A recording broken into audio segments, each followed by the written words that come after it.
其实呢，在俄罗斯军内不能说没有反战的情绪，也还是有的。因为很多俄罗斯人其实对乌克兰呢还是有感情的。但不管怎么样，这4个方面的问题，主要还是个信息泄露的问题。各位网友，大家好，欢迎来到防务面对面，我是刘小飞。最近这个俄乌战场上呢，就是老传说一些俄罗斯将军呢，可能是被这个打伤也好，或者阵亡的消息。而最近传的最广的、最神的一个说法，就说是俄罗斯的一个参谋总长是吧？对，说是他在前线开会的时候，说这个位置泄露了，然后位置泄露之后，那个开会的地点被乌军炮火覆盖，然后导致现场几十名军官这个受伤或者阵亡。而说这个参谋总长本人呢，据传说是炸断了腿了。因为现在战场信息呢是特别的混乱，我们观察段时间之后啊，发现俄乌双方呢这个都在使用假消息作为一种战场烟幕。因为战争时期嘛，战争时期用这种方式进行这种舆论攻防，本身是不受道德约束的嘛，这很正常的事情。所以呢，今天我们请到了海军专家王一飞王老师跟我们聊一下，如果这个事儿如果是真的话，那么说明俄罗斯在作战过程中有哪些问题是没有解决的呢？这个消息呢，首先是从乌克兰方面放出来的，说呢，当这个参谋总长在195前线作战的时候，到了第42集团军前线指挥所的时候，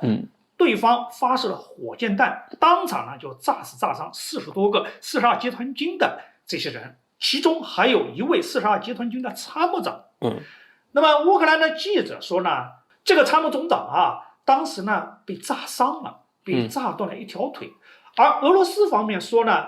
当他们打这个火箭弹的时候啊，参谋总长已经离开了，所以目中一事。就是说，从俄方的这个说法来讲，火箭弹袭击指挥部这个事儿，俄方承认了。对。但是俄方否认了打中这个参谋总长这件事情。其实这个事情证实呢也不难，因为5月9号俄罗斯要搞大阅兵啊，对，参谋总长照理应该会出现的。如果没有出现，可能是真的有问题了。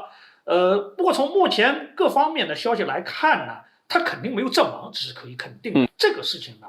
其实反映了呢，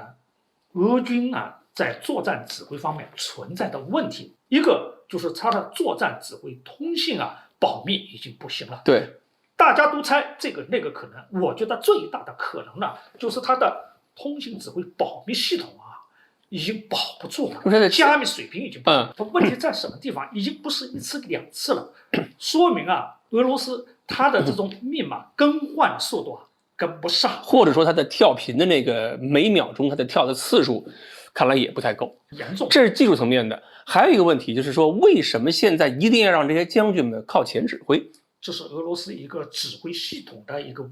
客观存在的问题，因为呢，它做不到像美军那样分布链式的指挥，扁平式的那种。扁平式不是说指挥官要到前线去，只是指挥机构的架构你是扁平式的。现代意义上的扁平式的指挥架构啊，不是我们认为过去的那种指挥官到一线指挥这种架构，而是呢通过指挥信息系统在很远的指挥的位置上对战术层面构成了面对面的指挥，这主要是靠信息系统来构成。一定要指挥官最高级的指挥官到一线去传达命令，那么中层军官他是靠不住吗？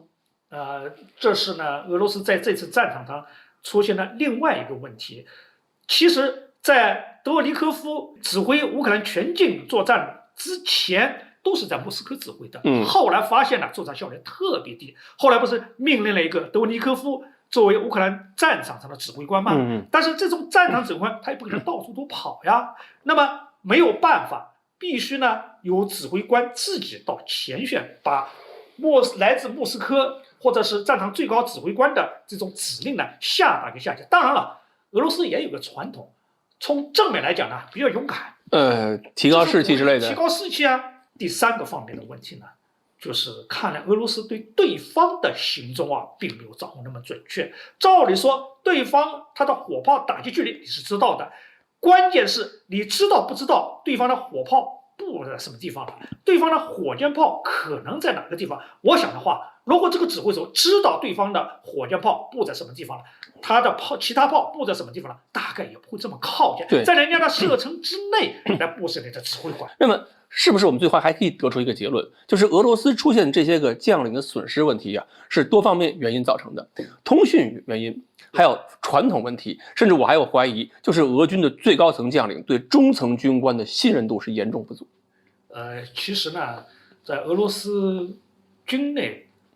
不能说没有反战的情绪，也还是有的，